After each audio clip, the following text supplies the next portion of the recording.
Hello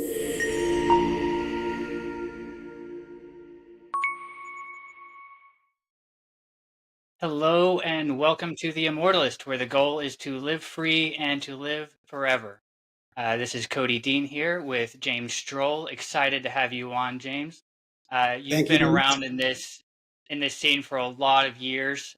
You started back when it was a quack science to focus on longevity. So you've really stuck it out. You deserve a ton of recognition for what you've done. It's a pleasure to have you here. I'm going to let you introduce yourself. Okay, well, thank you, Cody. It's great. It's great being on your show today. Excuse me. I sprayed a little bit of my water here. Yeah, of course, I'm James Stroh. I'm the director for the Coalition for Radical Life Extension, which produces RadFest. Okay, and the coalition is a 501c3 non-for-profit, and we got a lot of different initiatives that we're introducing as we go along. But RadFest has been our major event that we started in 2016. Was the first one.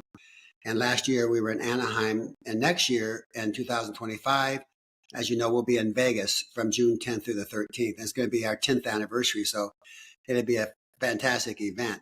We've got a lot of great collaborators and influencers now that want to come in. In fact, I'm going to announce right now on your podcast here, if you don't mind, because it's the Sure. latest news. So Aubrey de Grey now, Dr. Aubrey de Grey, who is the head of Leave Longevity Escape Velocity or company now, has been doing his event over in Berlin, over in Europe, every year. But he contacted us. We made a connection at Radfest again. He's been at Radfest every year. He loves Radfest, but he wants to merge his event with ours here in the States. So Oh, in cool. Vegas, we're going to be doing a collaboration with him, merging his top science that he's got bringing to the table, and then what Radfest brings, with all the science that knits in with the inspiration. He wrote a big article about I think it was 2018 after a couple of years of Radfest about how Radfest combines the inspiration with the science, and how he loved that because it creates a collaboration more between the scientists and the people, etc. So now he said, well, Radfest, we've been real steady, and he wants to move to the States, so he wanted to merge with us. So it's working out good, and it looks like we're going to do it in 2025 in Vegas. Wow, that is really exciting. He's been Yes, good stuff. another one along with you. He's been at it for a lot of years, so that's really exciting Yes, news. yes, he's got the same So, passion we do. Happen and speed it up. yes. So for the sake of people who aren't very familiar with you, if you don't mind, you want to tell a little bit about how you got started in longevity? I know you've told the story before on other shows, but you were quite young when you really got enthusiastic and interested in this. So tell a story if you don't mind. Yeah, yeah. Oh no, not at all. Well, I'll try to make that short, because it was an impactful story for me, of course. But you know, I was 11 years old, and like so many of us at that age, you feel invincible, and we think we're immortal, at least until we're told we're not, or see somebody die that we're close to. And that's what happened to me. My grandmother died. I was very close to her, and it's the first time I experienced the pain of losing somebody. And so I was, pretty depressed at that time about it. And my mother was trying to comfort me. And so she said, well, don't worry. You're going to see her when you die and go to heaven. She was a religious woman. Oh, that didn't sound very good to an 11-year-old, right? It wasn't very comforting. I died to go. But anyway, so I said, okay. So I just popped it out of my mouth. I said, well, why do we have to die to go to heaven? Why can't we create heaven here on earth? At that time, heaven to me was not losing people that you really care about, and much less yourself. I could sense that at 11 years old, something's wrong with that. So great, good, I'll say tremendous enough that, I was feeling that way, but my mother was quite a progressive person too. So she didn't, like criticize me for that. She just said, oh, that's a good thought. You should pursue that. So that was just in me from then on. And through school, when the teacher would say write things when you're in grade school and junior high, write these themes about life. You're always writing them. And so I'd always write my feelings a lot rather than express them. So I'd always write on, unlimited life, having heaven here on earth, et cetera, et cetera. So it was very moving to some of my teachers. I was very fortunate in that too, that I wasn't criticized, and they began to also give me encouragement to pursue that. And in fact, I was called into the principal's office one day when I was in sixth grade, and I thought I was being called in because I was in trouble. But I got called in because the principal, and then I go in there. My parents were in there, and they wanted to tell my parents that, hey, this kid is writing things about that are very unusual, and he's going to do something meaningful, and we want to nurture that. So Wow. so I had a very blessed childhood in that respect, not only with my mother, but with, of course, I'll first say not only with my mother, but people that were in that school, and also my junior high at that time. Later on in years, as you know, everybody experiences, right? You start to grow up, and then you start getting the criticism and the skeptics. Right. but Hmm. I already had that base, that gave me certain confidence.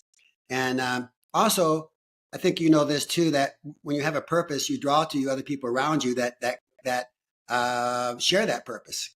It's kind of a Yeah. gravity. You gravitate to each other, and so I've had that blessings too. That through my growing up, I just drew people that were in that I could have these conversations with. And then in 1968, I met my partner, Bernadine, and a partner of hers that were actually speaking that unlimited lifespans were possible, that immortality was Okay. possible. That's where I started getting really. I was in college, and I thought, oh, this is what I want to do, though. I want to work with them. So in 1972, I started working with them. As you know, we lost Bernie this last June, Mhm. June 16th, to breast cancer. Unfortunately, she was amazingly healthy otherwise, and was 86, and really, as you know, very energetic. You've seen her at events, but unfortunately, we Yes. lost her to breast cancer. Mhm. Anyway, So that's how. I was actually gonna ask you how you met Bernie, so I'm glad you brought that up. So she was already speaking at events with her other partner, and so you met and talked to them at that function and decided you wanted to join forces with them. How did that go? Well, I was 18 and I saw them speak, and it really, I thought, oh, I loved what they were saying. It was like that struck that total chord in me, of my purpose really, what I really felt my purpose was. At the time I was in college studying business. And so, but it took, after that, after I saw them at 18 speak here in Phoenix, they lived in Colorado. They every once in a while they'd come back here. I would go see them every time they would come, and then I started to go to their events in Colorado, and they had and also other parts of the country they would go to. So I just started getting involved that way. And in 1972, I told them, "Look, I'd like to work with you guys full time. I know you need somebody to help raise funds. I mean, you guys are working on the edge all the time and doing this great work. I'd like to help subsidize what you're doing." I had a business background. My dad was a very successful real estate broker, had his own firm. I was working in that. And so that's what I started doing. I started working with him, the base of just helping raise funds, doing investments. And also then eventually it grew into my beginning to talk, go to events with him and actually speak too. Because that's really what I wanted to do ultimately, is not only work to help raise the funds for the work, but also begin to, put my 2 cents in. Okay. And so it was after your meeting of them and joining forces with them. It was after that that People Unlimited started. Is that how, or did they already have Yes. People Well, Unlimited by then? yeah, excuse me. I'm sorry. Yeah, the three of us worked together for several years. We had also a company called People Forever that we established. We Okay. established a movement all around the world. We traveled everywhere, doing all kinds of TV shows. We were on with Larry King, you name it. Wow. We were on a TV show speaking. In fact, what was interesting is a lot of times we do these shows back in the 70s. Bill Falloon and his partner would be on the show sometimes at the same time, either before us or after us, when they were doing a segment on longevity. And so that's how I first Okay. met Bill Falloon way back then. So he was a real Oh, pioneer in okay. that level around. But yeah, I didn't um, realize you went that far back with him too. That's cool. yeah. And so in 1995, Bernie and I together formed People Unlimited. And then when we Okay. formed People Unlimited, then in 2014 together, we formed the Coalition for Radical Life Extension. Okay. So between 95 and 2014, there was just People Unlimited. And Correct. then you formed the coalition, and in that 2 year period, that's when you started Radfest. Where did the That's idea from Radfest start? Because that's definitely a separate idea from People Unlimited. It's its own baby, yes. and it's a beautiful thing. Yeah, well, thank you. So, well, we were, having great events with People Unlimited. We were getting out the word out as much as we could. And then one day, my communications director, which who you met, Joe Bardeen, he Mhm. said, "Oh, he said, why don't you?" Says you like to, speak to people. Even when you go out to restaurants, you're always telling the waiter about immortality. And he said, "Why don't you reach out to people in the longevity community now? There's more coming out, more happening all the time. Reach out to some of the scientists or doctors and see if we can put something together with them." And so consequently, I started doing that. The idea at the time was just to create a collaboration together, form a coalition to galvanize the community. But we hadn't put that all together yet. So I first started reaching out to different scientists and doctors. Bill Andrews is one of the Mhm. first. Dr. Bill Andrews is one of the first people. And I got an overwhelming, positive response for everybody. It seemed like the timing was just right. Everybody I called and talked to about the idea of creating a coalition to galvanize the community and then also create an event to say launch it. Uh, everybody loved it. So Bill Falloon stepped in to sponsor. Bill Andrews stepped in to help out. We eventually formed a board for the coalition. I already had a nonprofit organization that I converted over to the rat to the coalition status, and then we got the idea of creating RADFest, Revolution Against Aging and Death. We wanted something very striking, something that would really strike a chord as far as be impactful. So that's the name we came up with. And but yeah, we had a lot of the scientists though also tell us. They said, "Oh, please don't create another boring science event. We walk out of our own events sometimes. It gets boring for us." So we thought, okay, we went to the drawing board and we said, "Hey, why don't we create something like a Woodstock, for radical life attention, something fun, festive, and that also galvanize the community with the public. That would be interesting to the public. Bring something fun, festive, music, that these science events have never had that before. Something that scientists weren't used to being clapped for. We treat Right. them like they're not, sometimes, unfortunately, we treat them like they're not human beings. They're just instruments of information, and really Mhm. they're a lot more than that. But it really boosted them when we did that first year. We expected maybe to have 300 or 400 people. We ended up with over 1,000 people in San Diego at RADFest, and so it was a big success. And a lot of the scientists and doctors that were there were so grateful because they felt like these guys, as you know, many of them are outliers. So they formed their own Mhm. companies because they couldn't do what they wanted to do for companies they were working for. They wanted to cure aging. And so they really felt like finally, several of them said to me, "Look, we felt like we were in a desert out there by ourselves.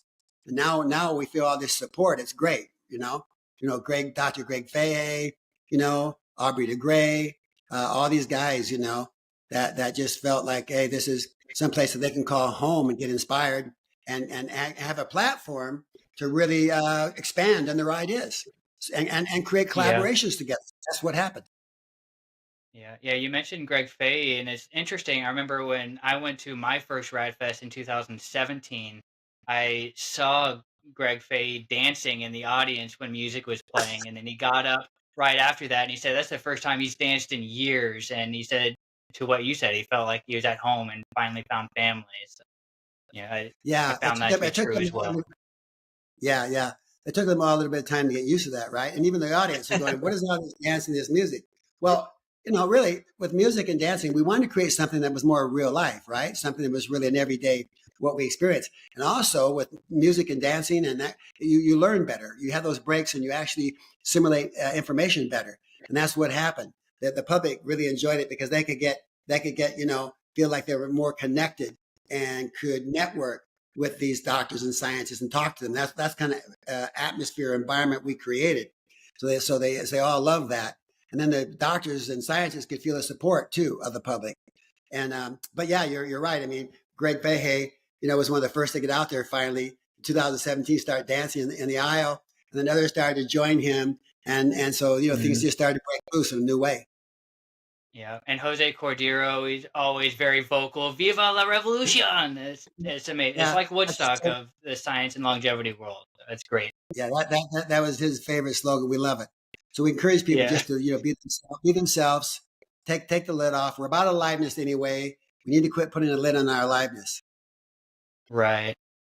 So I want to ask you, you've been at this a lot of years, and only 10 years ago you started Radfest. What makes now, as opposed to any other time in history, what makes now the time for everyone to be galvanized behind this and really push for it like our lives depend on it? What's different now than Yeah, what used to be?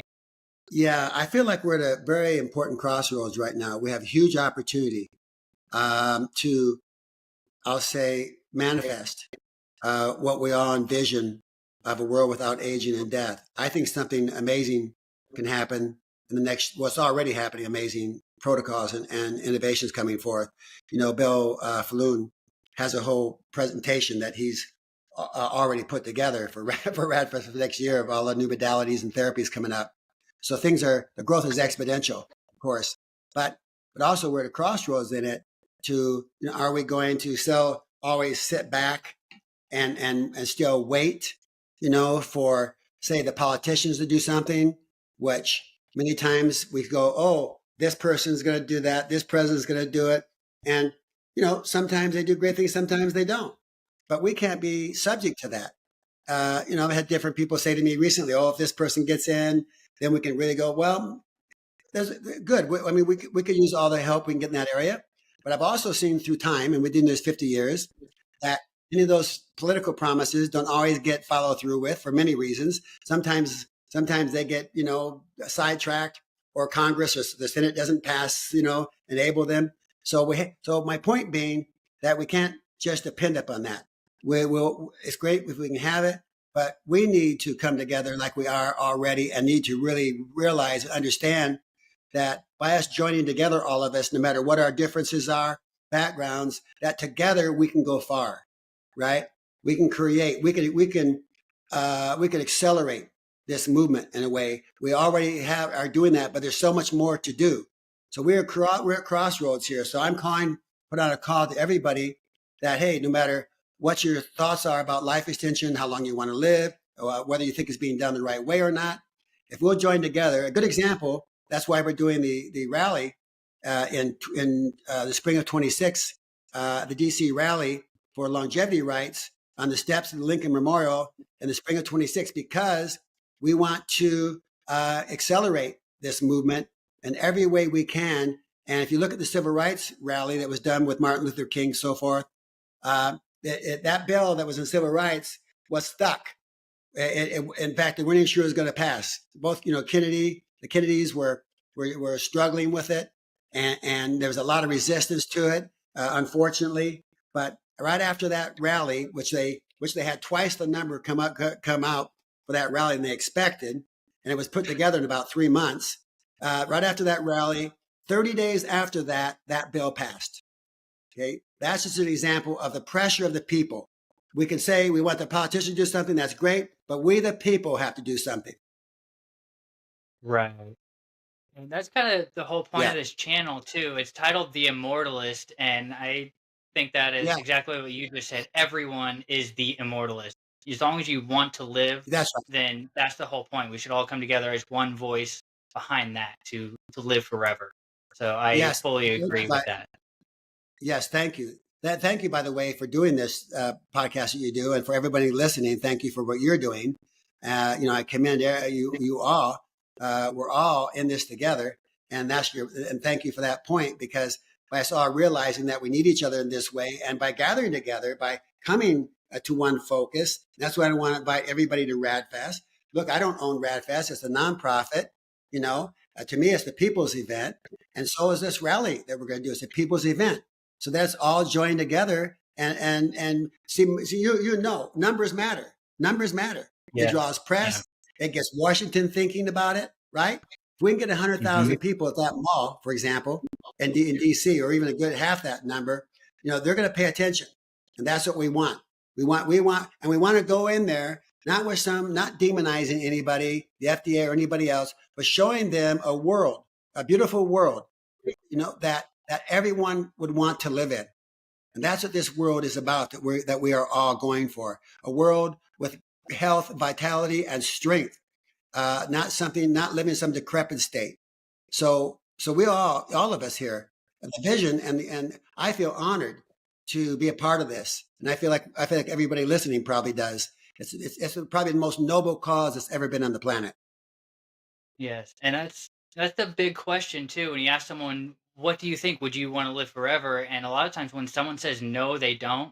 It's because they imagine living forever in the world as it is, where as you get older, you get sicker and you can't move around as well. You feel disabled, uh, and so really, it's not just about extending life in that sense. It's also a paradigm shift in society where we also live freer and live happier, more fulfilled lives and healthier, adding more life to the years as well as adding more years to life.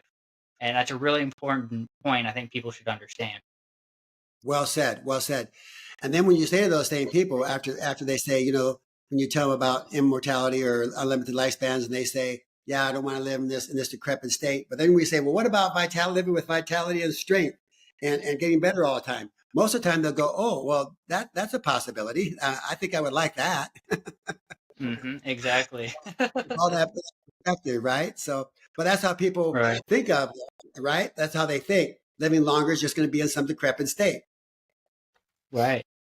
So Yeah. you've got a large network within these scientists and the people who are in the longevity industry who are actually working on that cure to aging and death. So, being someone in that position, what do you see that's out there in the world right now that's maybe an experimental phase or trial or something that seems to be the most promising avenue right now to achieve something substantial? Yeah. Thank you for asking us. Um, there's so many. I mean, new therapies and modalities are coming to the table. Like I said earlier, new innovations that are magnificent.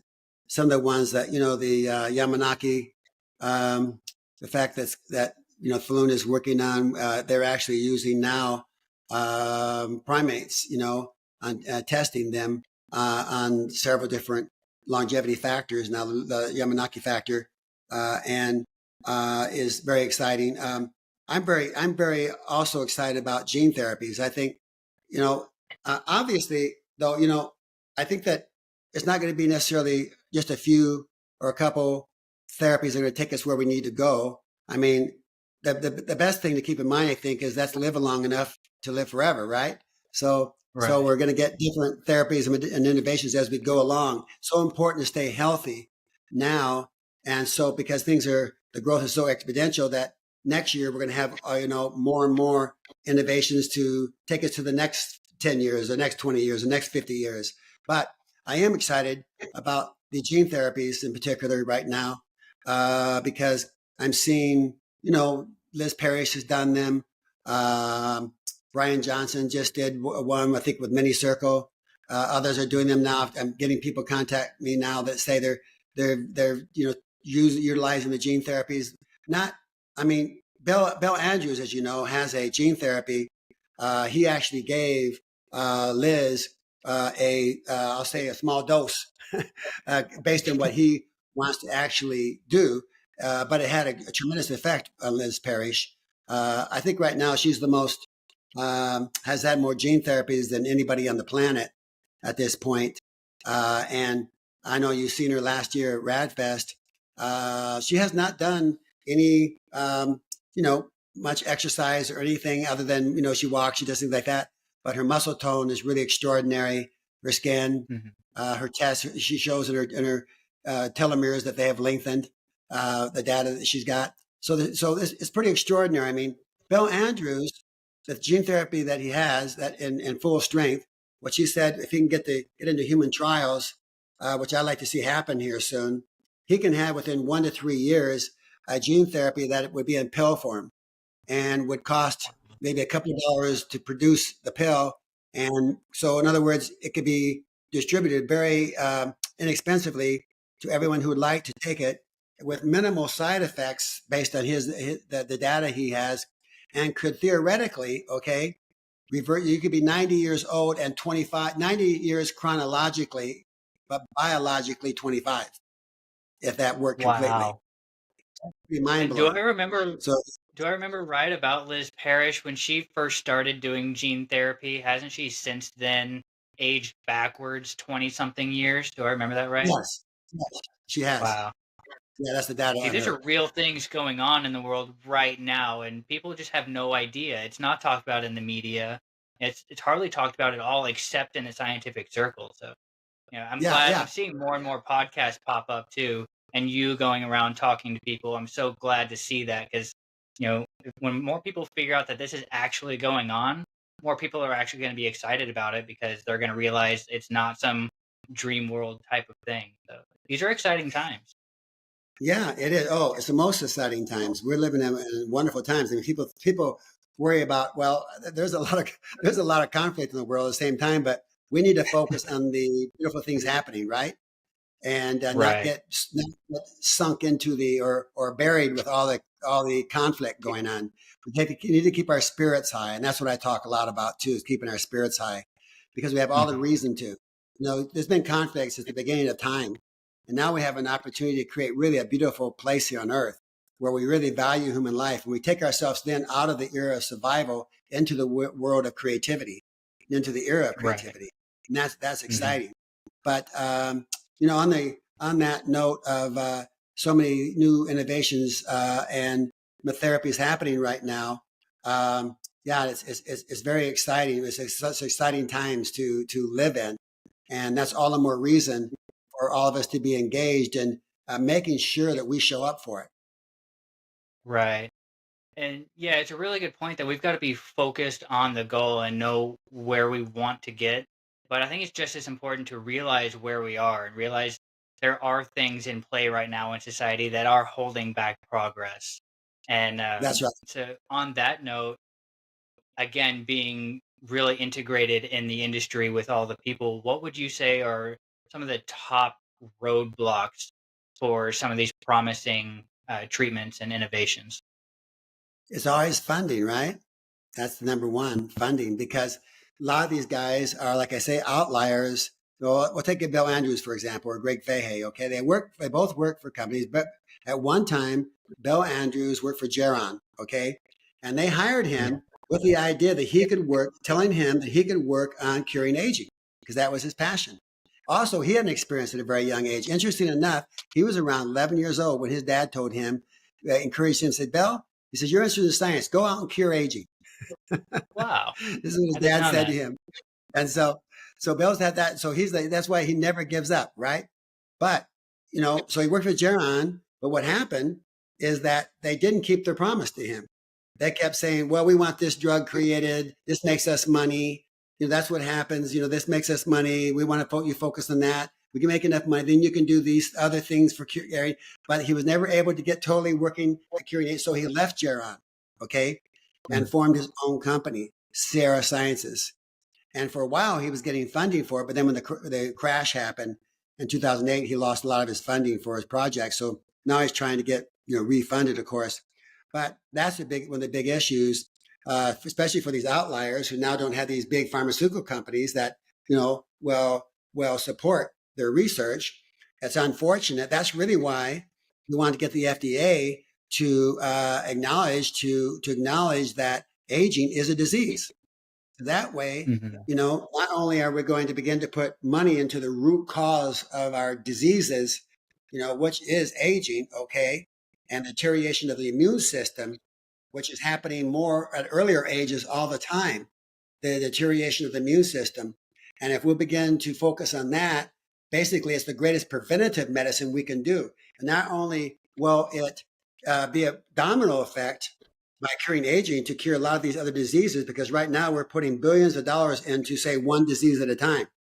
And this is the frustration that many, even people in oncology, for example. I was at an event in California just about a month ago, and this is one of their frustrations, is that they haven't been pulling together to collaborate enough to actually to solve some of these issues. So I asked them right there in the group. I said, "Well, what about if we cured aging? What would you feel about that?" And then we all people start focusing on that and create this domino effect to solve these, just to cure the other diseases we're facing. Well, so that's really what would happen if we establish that. So we want to get the FDA to acknowledge that aging is a disease, and that way we start to get funding to cure aging, because we're not getting enough money to do it yet, and that's a big key thing. Right. How much of an element do you think, the FDA is a big challenge because it's such a big organization. It's very slow moving when progress in any industry, particularly in health, has to be very fast paced. So do you see any challenge of there's a lot of pharmaceutical companies which give the most advertising to media and things like that, that if aging were to be cured and all the related diseases therefore cured and taken care of, that pulls a lot of funding out of the pharmaceutical industry and therefore a lot of power out of the FDA. So do you see a challenge there of the power struggle of, maybe a suppression of some of these things because the current powers that be don't want to see this innovation and this paradigm shift because that it's a loss of power to them and erodes them away. Well, yeah, very, very good point. Well, that's really what we've already been facing. And yes, it'll be even more, they'll possibly see it even more of a threat. But what I like to do, and that's why I said when we go to the rally and in between, we're going to be writing some bills up, like the right for best choice medicine, the right to and the right to solve the aging issues, and go after aging rather than the one disease at a time. But as we begin to do that, I think probably the threat will many will see that as even more of a threat. But if we go in there, like I said, and if this answers your questions, I think what you're asking me, I think if we go in there, not threatening anybody, not demonizing them. They're people too. They have kids. They have grandkids, and show them that, look, this makes sense. This is a world, again, that is a beautiful world we can all live in with vitality and strength. Everybody will prosper. What good is your money that you make billions with, and then you die, right? So how about do you want to live longer with vitality? Do you want your kids to? Do you want your grandkids to? Do you want to enjoy life longer? Even if you don't think you can live unlimited lifespans, you want to enjoy life longer with vitality and strength.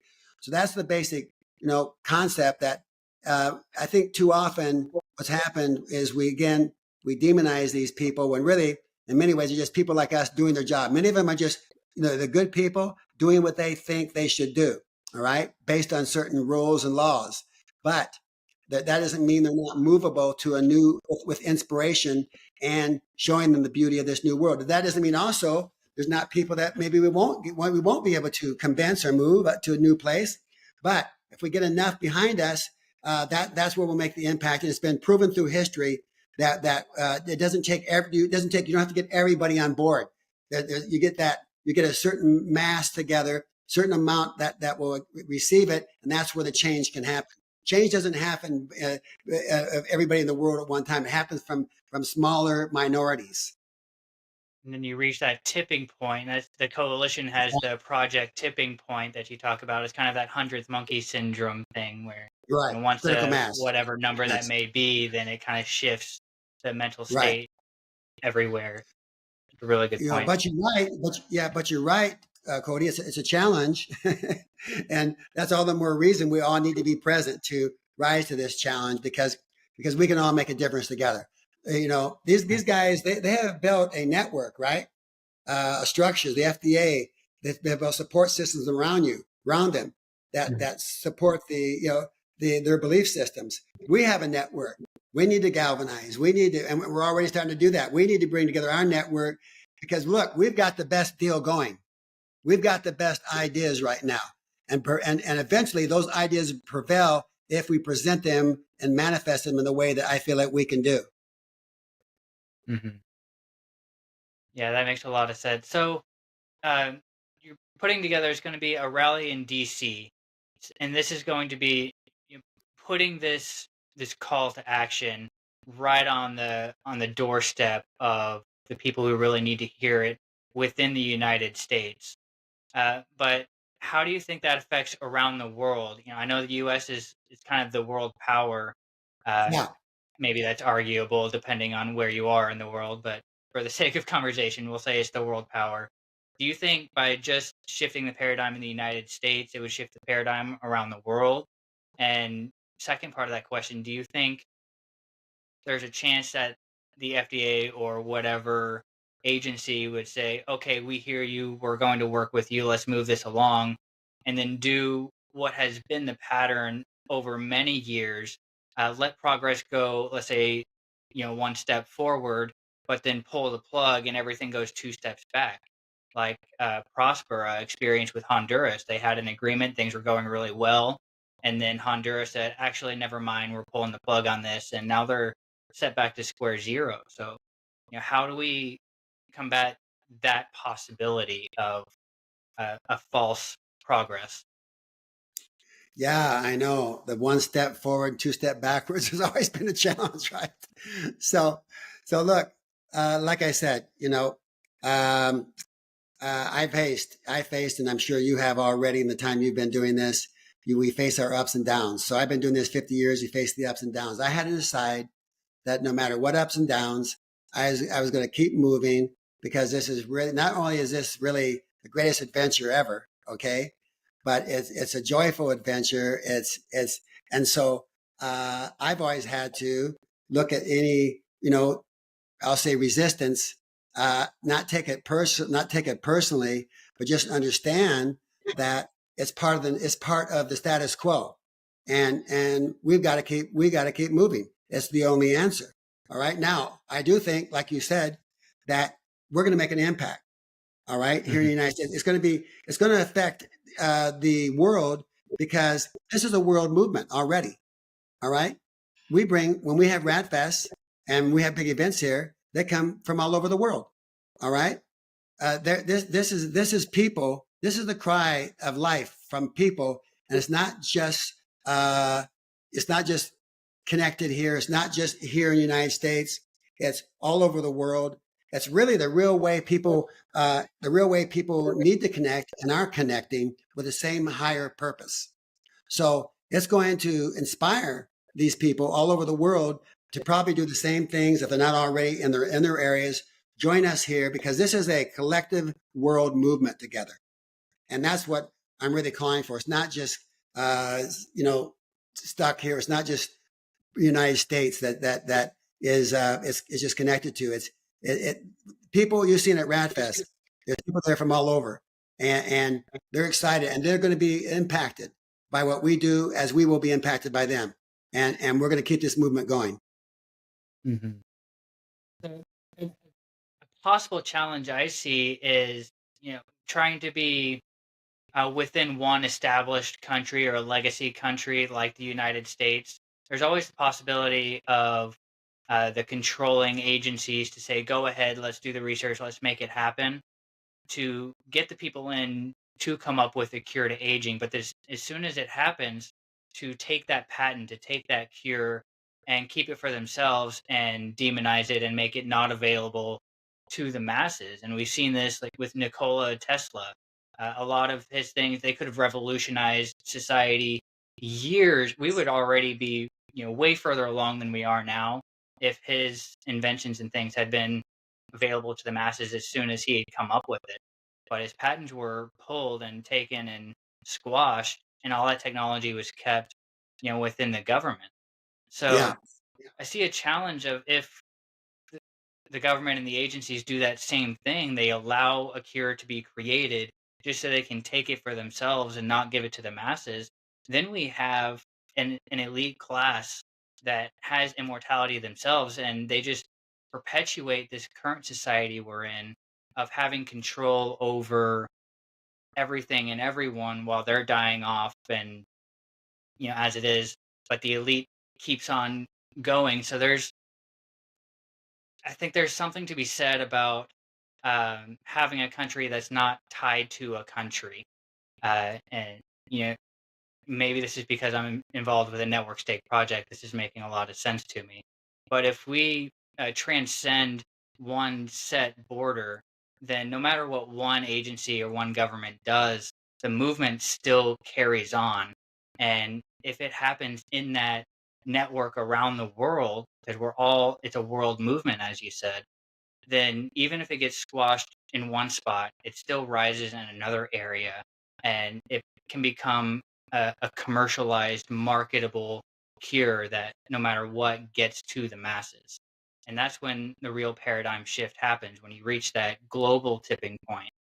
And to go back a few years, Coca-Cola has this. They've been sued in countries and have almost gone bankrupt a couple times in certain countries, but they make so much money from other countries around the world that it almost didn't matter. They could just let that leg of the business go.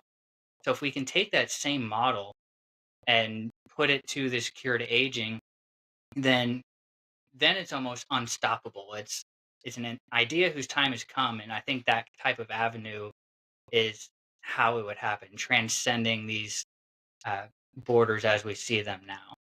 What are your thoughts Yeah, on yeah, that? yeah, yeah. Oh, I love that. I love that. I think that's it's super. I mean, um, I think we all. I mean, it's a very innovative and very exciting concept. I mean, to create your own country like you're talking about, and then not be subject then to the right to all the restrictions that I mean, and then like you said, that could spread, that could catch on fire. I think it's a great movement. I think we need all these different movements going. At one time maybe Mhm. maybe like we're talking about the different longevity therapies and innovations. There's not just going to be one of those. I don't think there's just one idea of any of us that's going to make this all happen. It's this proliferate. It's this all these ideas coming together. Like I really commend you and whoever your rest of your team for moving for this. I don't know how far along you are on it yet, but I'm always happy to help on any level that you guys would need on any to boost things. Can you maybe tell me a little bit about how Yeah, that's going? it launched actually on September 3rd, which is a couple days before my birthday, so I'm sure there's no Okay. coincidence there. um, but so it's fairly new. We've got almost 600 citizens that are on. It's Immortalis is the name of the network state project, Immortalis. And there's almost 600 citizens that are all on the website as a collective who are moving towards this with different projects going within that. What I'm doing with this channel is just one of the avenues, one of the projects as an outreach. And it's growing pretty quickly. We've got a GDP that's established and growing, and a collective real estate of citizens who own property in different areas around the world. And so as that grows, we'll get more of a recognition on the global scale. And with that, we'll get the crowdfunding to buy a central landmass, and we'll be able to establish sovereign government there. And then that would transcend, what happened with Prospero in Honduras would not be an issue because it's our own country, it's our own government that's based on a protection only platform, where the only regulation can come in protection of individuals, their property, their contract, and not regulation to protect a minority group other than the individual. Any minority group that's larger than just the individual can be twisted to then give priority to one group over the other. And we see this all around the world. But if we have a constitutional platform of protection only, then that gives freedom to every industry, and that's what we want to establish. And we think having our own landmass, our own country that's recognized and sovereign, can run parallel to all these legacy countries that are around, and we'll have innovation happen so much faster. And then that's going to spread around the world. We can commercialize a cure to aging in a free uh, government or a free country, and it's going to spread across the world from there. Just, that's the nature of humanity and humans. We're social, and things spread like that. So that's kind of the project. We can talk more about it another time. Yeah. Actually, I've got a Yeah. link here too. I'll show to everybody. I Oop. love it. Yeah. I think it's really great. It's joinimmortalis.com for anyone who is watching that wants more information on that. You can see a whole breakdown of the plan of what we're doing and how it all Yeah. works. Beautiful. Beautiful. Yeah. Very, very tremendous concept. I like it. Yeah. And Yeah. there's a few of these projects going on. Lawrence Ion, he was at RadFest in Yes. September in Anaheim, and he gave a talk about Vitalia. And I had a chance with my uncle to talk with him during the VIP party. Which, by the way, to people who haven't gone to RadFest, if you want an opportunity to talk to some of these scientists on that leading edge making this happen, go VIP to RadFest. You get a party where you're just with the speakers, and it's an incredible thing. Some of the best times I've ever had in my life was at that. So check that out. Yeah. That's true. But I had a Yeah. chance to Beautiful. talk with him there, and that was really my first introduction to what he's doing pop-up cities, but that's kind of the precursor to a whole network state. And it blew my mind. I had to dive more into it, and just by serendipity, is around the same time that I found the Immortalis project and decided to jump on board with that. So, things are lining up in my life, so I know this is my call to action. I'm very excited. Yeah. Yeah. Well, yeah, Lawrence, he's great. And he wants to do a pop-up city here in Scottsdale. So wants to work with us because we already have a community here. And so he feels he and his Oh, cool. assistant, can't think of her name right now, who just did one, I think in Berlin, right? She just did a Mhm. pop-up city last month, I think in Berlin, right after RadFest. And she's going to come here in January to, check out People Unlimited and check the community here and get ideas for a pop-up city, which we're open to help on if they would like us to. So anything we can help you guys on through the network, we're always happy to collaborate. And that's what we need to do. We all need to help each other, and show Yeah. up for it. There's all these great things and ideas I just want to encourage everybody like yourself to do follow through with what you're doing. And I think it's, my hat's off to you. I know none of these things are necessarily easy, but at the same time, like you said, when you're really moving what your inspiration is, then you feel more propelled, right? You feel more, it's like it's energizing. And, Yeah. but I think it's just a great idea. Yeah. Well, thank you. So before we go, I want to ask you one more time about the DC rally. Is there a website or something people can go to that I could add to the description on this video so people can go check that out, get more information on that? Well, they can go to the coalition website here. Right now, we're working Okay. on getting the license for it, for the rally, and we haven't set the date because it depends upon, as you probably would guess, they have continuous events along that DC Mall, right? And that's one of the Mhm. challenges is to get that timing. So we're working on that right now. We're working again, like I said, for the spring of 26, Okay. and probably no later than the first of the year, we'll be able to announce the exact time and have the full website up. Right now, we just have, I think, just a little bit of information about it on there. But a key thing is we're using RadFest this year and in Vegas to be kind of a launch pad for that rally. So everybody who wants to participate at the RadFest at the rally, it'd be great if you could make it to RadFest because we'll be having a meeting there about the rally, and it'll be kind of it'll be a rally for the rally, you might say. We want to Okay. rally there at RadFest to energize each other and more, and really build that momentum. Again, we need numbers, right? I mean, Mhm. it wouldn't be as effective if you're going to build this country, which sounds great, but you only have, 100 or a few hundred people show up. You need, there's really millions of us out there, right? Right. And by all of us But you know, we got to keep. We got to. I'm just a big believer in that context. That's why I'm always at RadFast. The People Unlimited meetings here, I show up all the time. I'm a big believer in showing up for each other. That's what makes things happen in the long run. You know, Yeah. like you showed up at RadFest. We had that connect. We had the connection we had here now. It wouldn't have happened unless you'd come there. Now we can help each other more. And wow, I mean, it you know, that is really when, whether you form a country, which I hope is successful, or we are just moving together in this world to make an impact, one way or another, that's how we're going to shift. Okay. The institution, like you were talking about earlier, that gets stuck in its doctrines and its dogmas around medicine, the medical world as such, because, you know, we're going to show them that there's people who want this, and we make a lot. Look, another good example was the HIV movement, right? They were, these guys were dying left and right, and FDA would not release the medicine. They had to go basically in numbers of thousands and fundamentally knock on their door until they provided the medicines to save these lives. This is the same. We got to show up for this movement, and sometimes we're too separated out there doing our own thing. And hey, it doesn't mean you can't do your own thing, but we need to come together at the same time. So I've stressed that so much because anytime I made an impact. If I had started RadFest in 2016, nobody showed up. It wouldn't be there today. You know?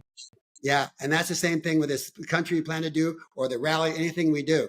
So I think it's great that you're having this podcast. And one of the strongest things we can do is ask people to really be present with each other and show up for what we're doing here. Agreed. Yeah. I'll definitely be there at RadFest. That's in July. Of course, I'll be going VIP because I've started, as many times as I've been, I've started making friends with, Bill Andrews. I talk to him every time, Liz Parrish. So I'll definitely be there. I look forward to seeing you. And I think I've talked a few new people into coming with me as well. I try to bring people when I can. Yeah, beautiful. So you've met my uncle. He and I will be there. I love how you get in there. You're one of the best networkers there. I try. That's the whole point. Why show up and be a wallflower? We've got to network and get to know everybody. 100%. And you, when you do that, you increase the energy. That's what we want to do. We want this energy to overflow, right? We want this energy of our life to overflow so that people around this world can feel this new energy and go, what is that? What is that? These are the people who really want to live, and they'll take notice then, because that's what really matters. And what we're creating in a real humanistic way. Yeah, the answer to that is, what is that? What is that? It's immortality. It's an idea whose time has come. That's right. It's immortality showing itself. Yeah. Yeah. Exactly. Yeah. All right. Well, I think that kind of wraps up what we had going on. Is there anything else you want to add that you wanted to talk about? No, I'm just very grateful, of what's happening. I'm grateful, like I said, for this new merging with Aubrey de Grey and his group. And it's going to be a big step up, and grateful for what people like you are doing and everyone listening. I'm really, I feel like we're blessed to be in these conversations and pursuing a life that that is long overdue. It's long overdue to bring about this new world. Agreed. Thank you for being here, Jim. If you want to stay on the line for a few minutes, I'll end this, and then we'll talk a little bit after this. But to everybody watching and to everybody who will watch, thank you for watching. Like this video, share this everywhere, and subscribe to the channel. Because as we've been talking about this whole show, we need numbers. We need everyone to show that they're on board and we want this. So thank you for being here. Thank you.